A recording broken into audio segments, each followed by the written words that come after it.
কিন্তু তারা বিনা প্রয়োজনে এমনি, যেমন আমাদের সমাজের মধ্যে কিছু নারী আছে দেখবেন এমনি তারা পাড়া বাড়ায় না, নাই আছে না? হ্যাঁ, কোনো কাম নাই, কারণ নাই, এমনি পাড়া বাড়াইবে আর পান খাইবে, এমুকের বাড়িতে যাইবে, তমুকের বাড়িতে যাইবে, সারা গ্রাম ঘুরবে আর অন্যের গীবত করবে আর পান খাইবে। এমন নারী সমাজের মধ্যে আছে না নাই?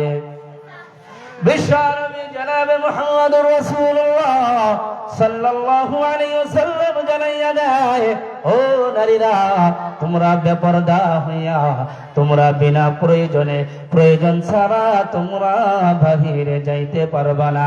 তোমরা ঘরের চার দেওয়ালের ভিতরে পর্দার আড়ালে তোমরা থাকবা।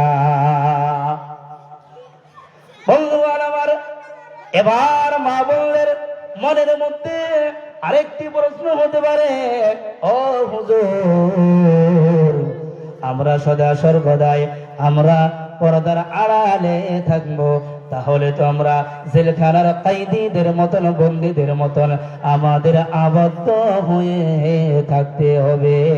ইসলাম তো আমাদের অধিকারকে খর্ব করেছে। প্রশ্ন নাই?